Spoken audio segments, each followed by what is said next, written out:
Do you like my new fleece? What's up, everyone? Welcome into the NESN Digital Studio for Football Now, presented by Polar Fleece, the official uniform of New England. And guys, we are loving the guys in red, white, and blue 5 weeks into the season.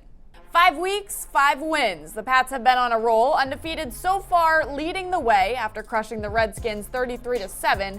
And while it's a quick turnaround for the next matchup as the Pats play in Thursday Night Football against the Giants, here's a stat for you. Tom Brady is 11-2 in Thursday games and 8-0 in games played with just 3 days to prep. The squad knows that every game is a tall task, but they're ready. You just got to utilize the time as best you can, and try to. I mean, I know for me, game ended. I started thinking about the Giants. Just use as much time as you can between now and kickoff to get to know them, especially against a team that we're probably not that familiar with. We don't play them that often. Play them in the preseason, but once every 4 years. So you just got to get to know them as best you can, kind of know their strengths.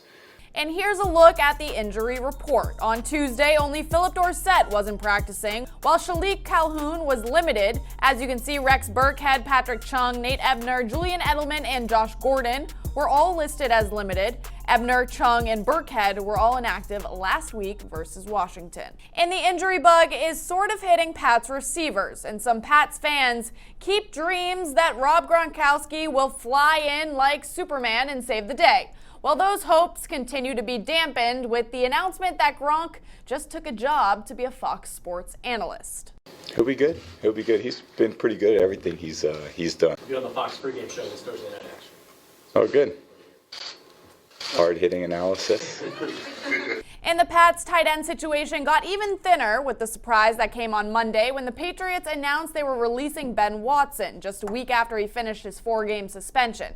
So now it's up to Matt LaCosse and Ryan Izzo, who have combined for 7 catches, 138 yards, and a touchdown so far this year. And while we're talking about tight ends, let's send it over to Doug Kyde, who has more in this week's Patriots mailbag. 3, 2, 1.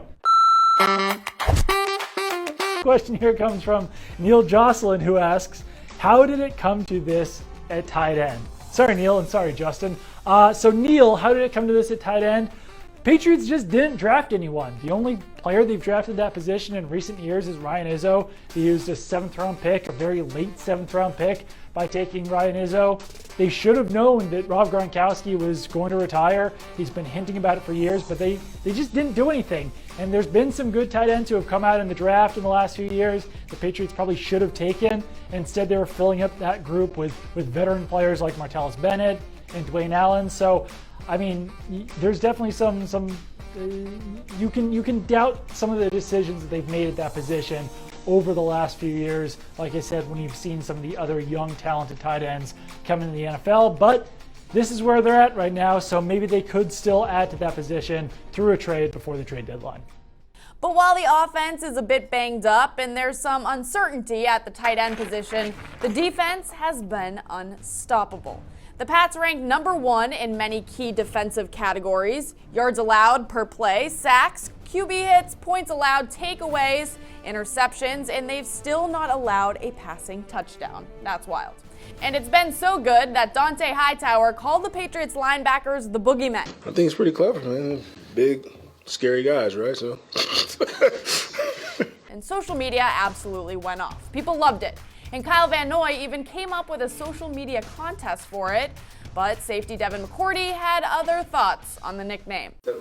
I'm going to continue to make fun of them for that. Did the DBs not have a cool nickname like that? We just play football, man. We got a lot of guys born in the 80s, man. We're not into all of that, They do that stuff, social media. Kyle Van Noy started a contest today to see who comes up with the design and all of that. Like, man, we got older guys. We going home watching our kids and stuff. The Boogeymen and the Patriots will be going up against the Giants at Gillette Stadium, a banged-up Giants squad with guys out like Saquon Barkley and Wayne Gallman, Evan Engram, and Sterling Shepard. Not great. The 2-3 Giants are, get this, Bigger underdogs to the Patriots than they've been in history at 16.5 points. And since we're talking about points, let's go over where to put your money. Important to note that Tom Brady is 1-5 against the spread in his last 6 games against the Giants, while the Pats are 10-1 against the spread in their last 11 games when favored by 14 points or more. Okay, before we leave you, let's jump into social media. That was a gift for Pats Nation this past week. Jacoby Brissett, I know, he's not on the Pats roster anymore, but let me finish. He posted this photo.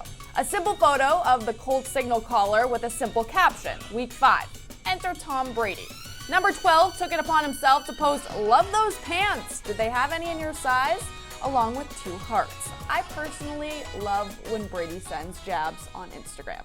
Okay, that will do it for me. Thanks so much for tuning in. Reminder that you don't have to wait until Sunday for some Patriots action. The Pats take on the Giants tomorrow, Thursday Night Football. We've got Michaela Vernava, Doug Codd, Zach Cox, and Matt Chatham at the game, so we will have you covered. See you next week.